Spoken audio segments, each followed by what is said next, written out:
So why would I give the video this weird name? So I haven't played refrogger, normal refrogger, for I think 2 or 3 months because I was working on a Starfield mod. And only when the new patch came out for experimental a few days ago, I started playing that. And I wanted to play that in multiplayer, but the one server that had a few players on, it's empty most of the time. And so I thought today I'd play normal refrogger. And before I clicked on multiplayer, I thought it would be like 2 months ago, where you had the PBS server with 128 players on it, then the EXD server with 128 players on it, and the long list of almost empty 48-player slot servers by Bohemia. So when I click on multiplayer today, I see this. It's page after page of 128-player servers that are completely packed and have 40, 50 players waiting in queue to get into those servers.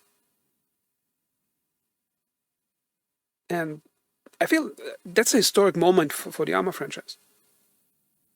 Not because it has just many players, because of also of the PlayStation players coming in. I mean, that's already a thing that it's such a successful game on consoles. If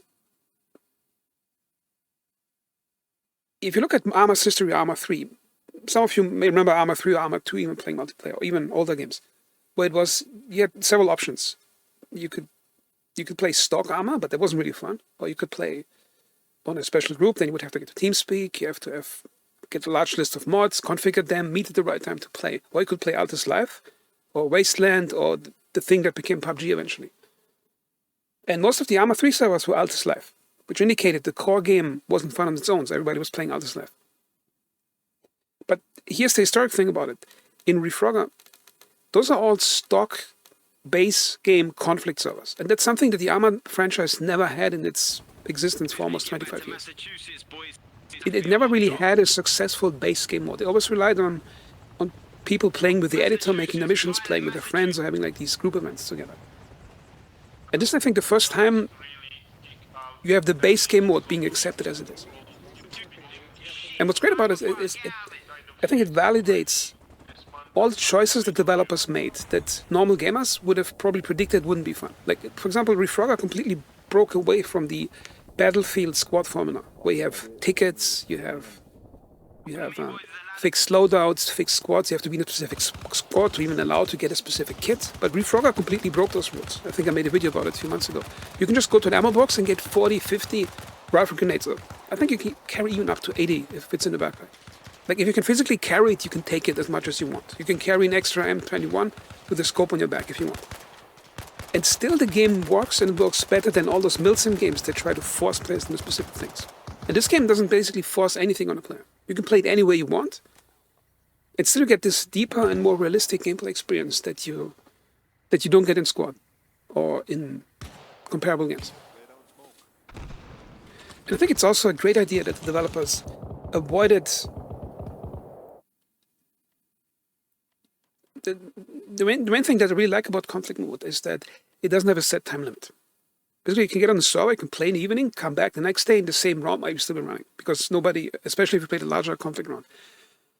In Squad, you have the problem that a match is built with a certain amount of tickets and a certain amount of time, so it's over within 1 or 2 hours. And the problem here is, if you join a match 1 hour in and 1.5 hours in, you know at which point the match is, where it basically tips on one side and the other side just gets run over, and you don't make any strategic choices anymore. You just play out what was decided half an hour earlier before.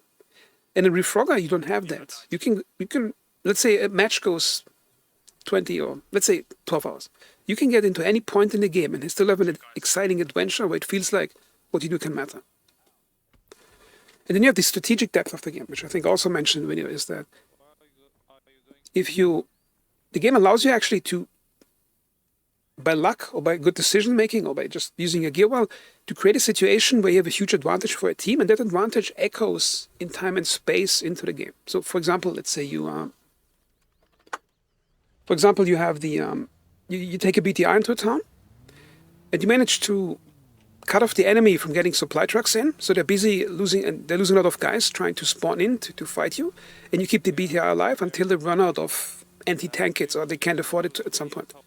Then you can really exploit that advantage for 10 or 20 minutes. In games like Squad, it's built like a rock, paper, scissors game, where if you show up with a tank, you have immediately somebody with an anti-tank kit within half a minute showing up, and like a zombie bomb rushing the tank.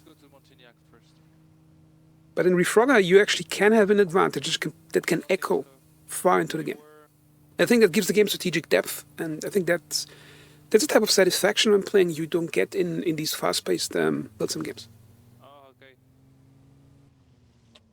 And I think what is also a thing to mention is that Refrogger focused on a small amount of assets with high quality and high, I would say, quality density. So, for example, if you drive in UAZ in Refrogger, for me that's more quality density than 3 or 4 vehicles you would have in Arma 3 or in Squad, because the entire vehicle is simulated. And that's just a normal unarmed Jeep vehicle you can drive. It has great driving physics, and it has exceptionally good driving physics for a game that's primarily an FPS game.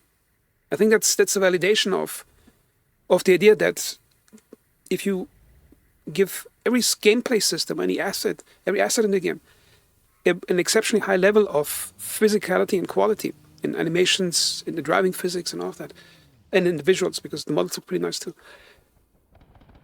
And you create the entire game out of these pieces to have that consistent quality. Then I think it makes it more fun just because of the underlying physicality than most of these other games that take shortcuts, like Squad, for example, can provide. And I think one major point also that I think like the most about Refrogger is that it has that non-punishing team play atmosphere. Because most of the gameplay is not like in Squad, where you have to be in a specific squad to, or have a certain amount of people in a squad to even get a kit. So most people are incentivized to be in a squad because they would get a kit out of it. But in Refrogger, anybody can take anything at any time he wants, and it still works. And I think players also have an incentive because they want to work together, because they don't want to disappoint their team, instead of having an admin trying to ban you for, heavens forbid, somebody solo crewing a vehicle like in Squad.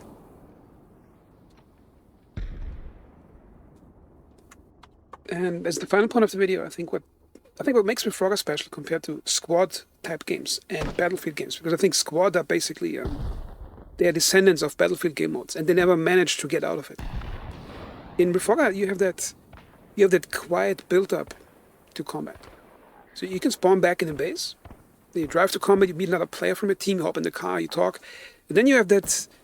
It's not a sharp moment where suddenly something happens. It's that slow build-up where you know, okay, you hear gunfire coming closer, and you know at that point you're like 100, 200 meters from the front line, and then the action starts. So you have that complete build-up, and the longer the build-up you have, the more emotionally invested you are, and I think the more exciting combat is, no matter how it plays out.